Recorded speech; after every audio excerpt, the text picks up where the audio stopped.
Question for you. Do you engage your core enough?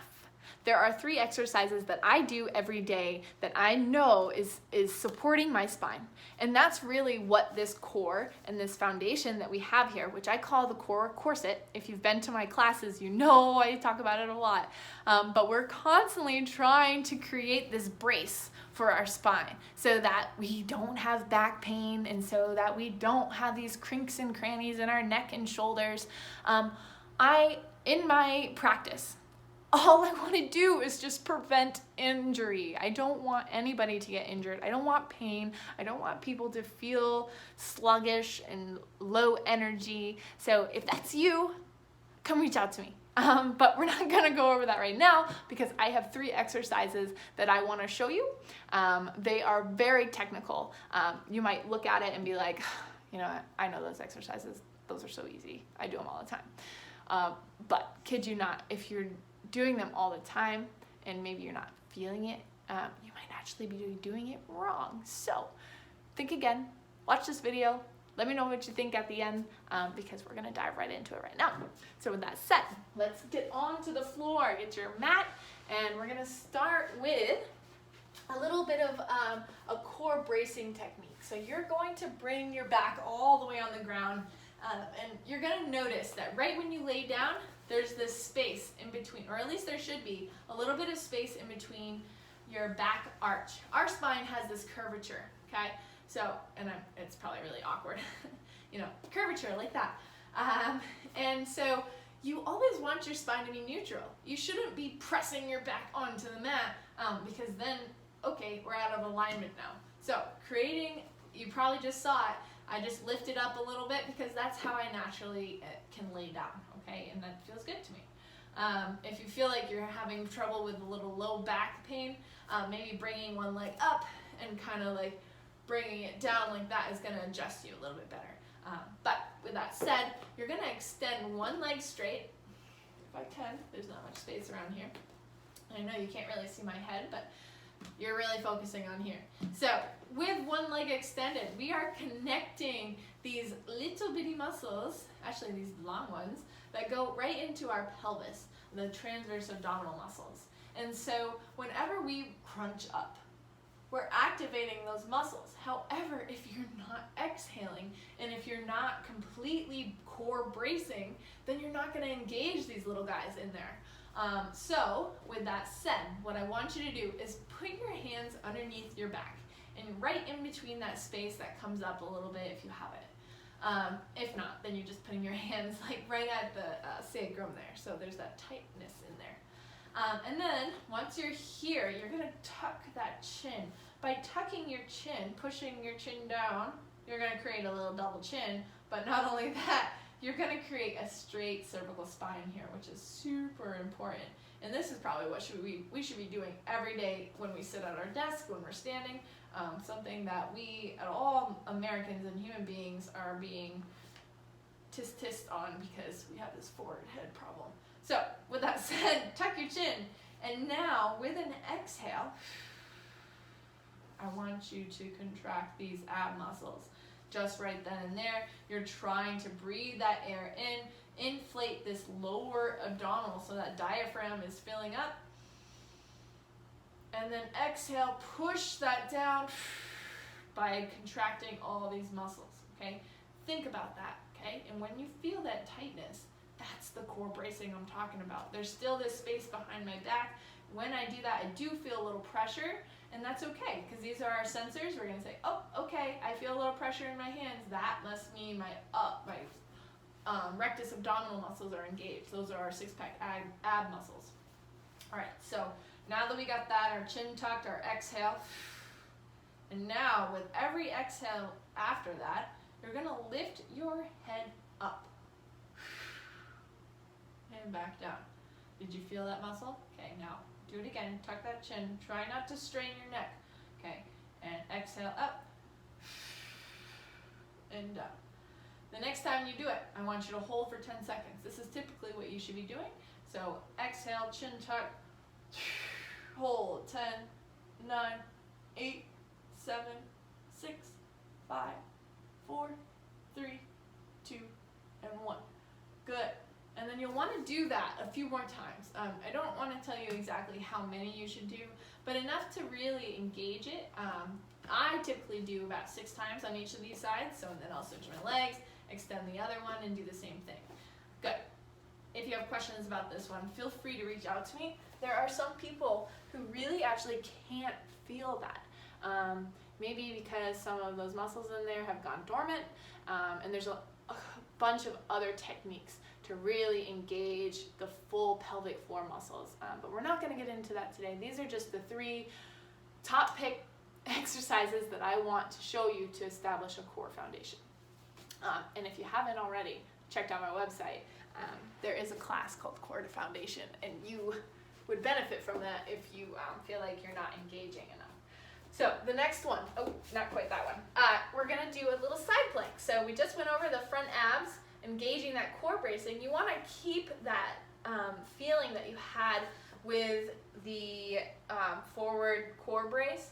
And now when you're going to the side, still creating that tightness in your tummy, you're going to lift up onto this arm, making sure that your elbow is directly under your shoulder for support.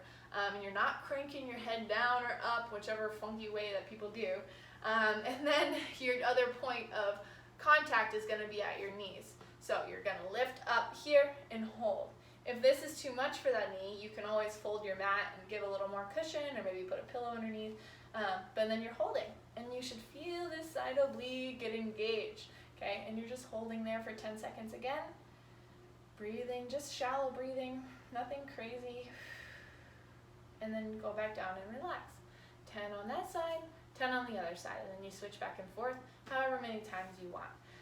If you want to get more advanced, obviously you can bring these feet out straight and do the same thing. Up, off the ground, lifting those hips up and holding yourself for 10 seconds. So good for those obliques, okay? However, if you go into that full side plank, it will get that shoulder a little bit more. Like, I just felt that. And so I would probably stick here, hold, maybe for 10 to 20 seconds if you're a little more advanced, and then back down. Okay. And then, of course, go to the other side. Trying to keep everything up here relaxed. Try not to bring those shoulder up when you do any core exercise. Lastly, we're going to go into our bird dogs. Everybody knows or should know something about a bird dog. It's when you extend opposite arm and opposite leg. However, there is some serious technique to this. The first technique that I actually do through my assessment is making sure that when you lift your arm up, or if you lift one leg up, that you're not adjusting your body. So if you were to watch me and I extend one leg back, watch to see if I have an adjustment in the way my hips move. So I'm going to extend back, core bracing here, this thing is nice and tight, and then back down. One thing I noticed that people do, and I don't know if I did it, maybe I did, maybe I didn't. When you first set up, you want to make sure your hands are right underneath your shoulders. It's so important not to put extra stress in those shoulders. The other thing is your hips. You want to make sure those knees are directly underneath the hips, so when you extend, you're not overextending, or if you're not engaging in a certain area, okay? The other thing is when you extend your leg back, is making sure that you either go lower or just even with your hip, okay? A lot of people will actually be like, oh yeah, I can actually lift. Look how high I can lift. Oh, look at me. Okay, impressive, yes. But it is actually taking you right out of that core brace. So you want to make sure that when you extend, you're not lifting up, because if you notice, right when I lift it up, and I can feel it, there's an arch here, and that's straining the back. Holy smokes, that muscle is so tight. So I don't want that. I want to be engaging this core and supporting myself with my back, not overextending, okay? And the other thing is making sure that when you extend, you're not going forward with your upper body. You want to stay centered. So this in itself is a challenge, okay? When you come back in, the other thing is try not to round your back in, because there you go, you did it again. Got out of that core brace and you rounded your back. So staying right here, front and back. Try with your legs at first, especially if you're first starting out, going in and out. Try not to move at all in that core or the upper body. And then once you get used to that, I have to go at an angle because I'm a little longer. Then you want to extend the arm and the opposite leg. So actually I'll do this arm first. I'm in a nice position. My core is nice and tight and long. Exhaling, relaxing my body.